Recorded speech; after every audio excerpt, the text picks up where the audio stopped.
আমাদের প্রতিনিধি সায়ন্ত ভট্টাচার্য রয়েছেন সঙ্গে। সায়ন্ত ভট্টাচার্য রয়েছেন। সায়ন্ত ভট্টাচার্য কিছুক্ষণ আগেই ছিলেন নিশীথ প্রামাণিকের বাড়িতে। নিশীথ প্রামাণিক তিনি বাড়ি থেকে ফাইনালি বেরিয়েছেন। এবার তার কি মুভমেন্ট আপনি দেখতে পাচ্ছেন, সেই ছবি আপনারা সেই ছবি দেখছেন যেখানে ভোট দিচ্ছেন নিশীথ প্রামাণিক। বাড়ি থেকে বেরোনোর সময় কোচবিহারে যে দিকে দিকে অশান্তি, বিক্ষিপ্ত, উত্তেজনার ঘটনা ঘটছে, সাংবাদিকরা প্রশ্ন করতে নিশীথ প্রামাণিক স্পষ্ট বলে দিলেন এতে পুরোপুরি উস্কানি রয়েছে উদয়ন গুহর। আর তারপর বাড়ি থেকে বেরিয়ে ভোট দিচ্ছেন নিশীথ প্রামাণিক, সেই ছবি আপনারা দেখছেন। সায়ন্ত ভট্টাচার্য প্রতিনিধি রয়েছেন আমাদের সঙ্গে। সায়ন্ত,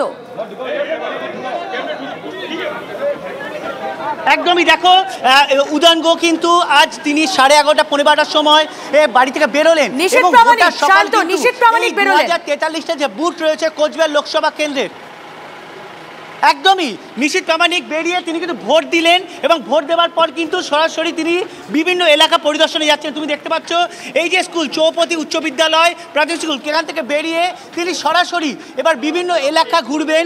বিভিন্ন এলাকা ঘুরে মানুষের সব যেখানে যেখানে ভোট দিতে পারছে না, কোথায় কোথায় মানুষ ভোট দিতে পারছে না, সেই বিষয়গুলি জানবেন। এবং তার সঙ্গে কিন্তু পুলিশ রয়েছে, কেন্দ্রীয় বাহিনী রয়েছে, যেহেতু তিনি কেন্দ্রীয় স্বরাষ্ট্র প্রতিমন্ত্রী, তার জন্য কিন্তু বিশাল ফোর্স রয়েছে যাতে তার কনভয় কেউ কোনো অপ্রীতিকর ঘটনা না ঘটাতে পারে। এবং ইতিমধ্যেই তিনি এই গোটা কোচবিহার জুড়ে যে বোমা উদ্ধার হচ্ছে তার জন্য এনআইএ তদন্তের দাবি জানিয়েছেন, যা অত্যন্ত গুরুত্বপূর্ণ। আর সেই এনআইএ তদন্তের দাবি জানানোর পর তিনি নির্বাচন কক্ষে এলেন, ভোট দিলেন। ভোট দেওয়ার পর তিনি জয়ের ব্যাপারে 100% আত্মবিশ্বাসী। তিনি জানেন তিনি জিতবেন এবং তৃণমূল সন্ত্রাসের বিরুদ্ধেও তিনি অভিযোগ তুলেন। তিনি দাবি করলেন একাধিক এলাকায় ভোট করতে দেওয়া হচ্ছে না, তিনি সেই সব এলাকায় যাবেন যারা ভোট দিতে পারছেন না। এখনো পর্যন্ত সায়ন্ত তুমি কি জানতে পারছো তিনি যে বেরিয়েছেন এবার তিনি মূলত যাবেন কোথায়? আমরা কোচবিহারের বেশ কিছু জায়গায় দেখেছি যেখানে বিজেপির ক্যাম্প অফিসে ভাঙচুর চালানো হয়েছে, বিজেপি কর্মীর মাথা মেরে ফাটিয়ে দেওয়া হয়েছে। সেই সমস্ত জায়গায় কি তিনি যাবেন, তিনি ভিজিট করবেন? উদয়ন গুহ কিন্তু সকাল থেকেই দেখছি আমরা বুথে বুথে ঘুরছেন, হাসপাতালে যাচ্ছেন। একদমই দেখো, উনি নাটাবাড়ি এলাকায় মূলত এখন যাচ্ছেন। নাটাবাড়ি এলাকা, কোচবিহার দক্ষিণ বিভিন্ন বিধানসভা এলাকায় তিনি ঘুরবেন, যেখানে যেখানে মূলত সন্ত্রাসের অভিযোগ এসছে সেই সব এলাকা পরিদর্শন করবে, বিজেপি কর্মীদের সঙ্গে কথা বলবেন এবং যেখানে এজেন্ট প্রবেশ করতে পারেনি সেখানে তিনি এজেন্ট বসিয়ে দিয়ে যাবেন, এমনই জানালেন ভোট দেওয়ার পর। একেবারে সেই ছবি আমরা আমাদের দর্শকদের দেখাচ্ছি। লোকসভা নির্বাচনের সবচেয়ে বড় টিম আমাদের দর্শকদের জন্য রয়েছে। সায়ন্ত ভট্টাচার্য ছিলেন নিশীথ প্রামাণিকের সঙ্গে। নিশীথ প্রামাণিক তার ভোট তিনি দিলেন আর তারপর তিনি যাচ্ছেন উপদ্রুত এলাকা ঘুরে দেখতে। কি ছবি সেখানকার অবশ্যই আপনাদের সামনে আবারও তুলে ধরবে সবার প্রথম TV9 বাংলা। কিন্তু তার আগে নিশীথ প্রামাণিক ভোট দিতে যাওয়ার সময় কি বলেছেন শুনবো। সাধারণ মানুষ আশীর্বাদ করেছে এর আগে, মানুষের আশীর্বাদ আমরা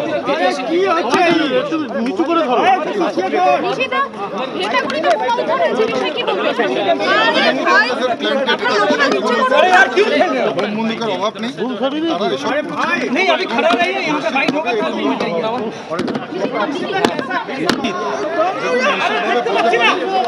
সাধারণ মানুষ আশীর্বাদ করেছে এর আগে, মানুষের আশীর্বাদ আমরা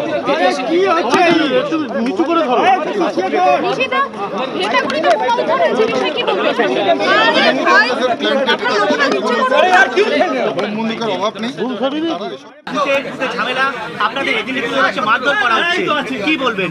দেখুন, আমি পরিষ্কার কথা বলবো, তৃণমূল কংগ্রেস যেখানে থাকবে সেখানে ভায়োলেন্স হবে না, এটা হতেই পারে না। ভারতীয় জনতা পার্টির জিত হবে। আর এটা বুঝতে পেরেই তৃণমূল কংগ্রেস তাদের সমস্ত গুন্ডা, সমস্ত অ্যান্টি সোশ্যাল এলিমেন্টকে আজকে রাস্তায় নামিয়েছে। কিন্তু আমি নিশ্চিতভাবে বলছি, মানুষের চোখে যে সাহস দেখেছি, যে প্রতিবাদের ভাষা দেখেছি, এখানে তৃণমূল কংগ্রেস কিচ্ছু করতে পারবে না, আমি দায়িত্ব নিয়ে বলছি। উদয়ন গুহ তিনি নেমেছেন, তিনি বলছেন যে গ্রেফতার করতে হবে, যারা মেরেছে তাকে গ্রেফতার করতে হবে এবং রাস্তা রাস্তায় ঘুরছেন তিনি রীতিমতো। আগে উদয়ন গুহকে গ্রেফতার করা উচিত। উদয়ন গুহর মতন একজন অ্যান্টি সোশ্যাল এলিমেন্ট, একজন ক্রিমিনাল, আগে তাকে গ্রেফতার করা উচিত। তিনি রতন বর্মনের খুনের কেসের আসামি, তৃণমূল কংগ্রেসের প্রথম যে শহীদ হয়েছে, তাকে হত্যা করার যে মামলা হয়েছে তাতে উদয়ন গুহ ফার্স্ট ক্রিমিনাল, আর আজকেও তাকেই মন্ত্রী বানিয়েছে তৃণমূল কংগ্রেস। তাহলে বুঝতেই পারছেন তৃণমূল কংগ্রেসের কী ধরনের রুচিবোধ।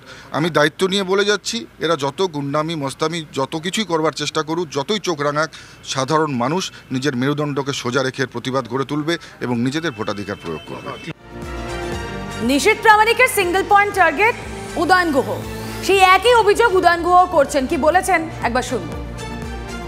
জানতাম যে ভেটাগুড়িতে কিছু একটা ঘটনা ঘটবে, কারণ ভ্যাটাগুড়িতে ঘটনা ঘটানোর পরিকল্পনা আগের থেকেই আছে, সেই ব্যাপারে আমরা পুলিশ প্রশাসনকেও সতর্ক করেছিলাম, কিন্তু তারপরেও এই ধরনের ঘটনা ঘটে যাওয়ার ক্ষেত্রে ইলেকশন কমিশনেরও দায় এড়াতে পারে না। ইলেকশন কমিশনের আশ্বাসে এই প্রথম একটা নির্বাচন আমি দেখলাম, নির্বাচন ঘোষণা হওয়ার আগে কেন্দ্রীয় বাহিনী পাঠানো হয়েছে।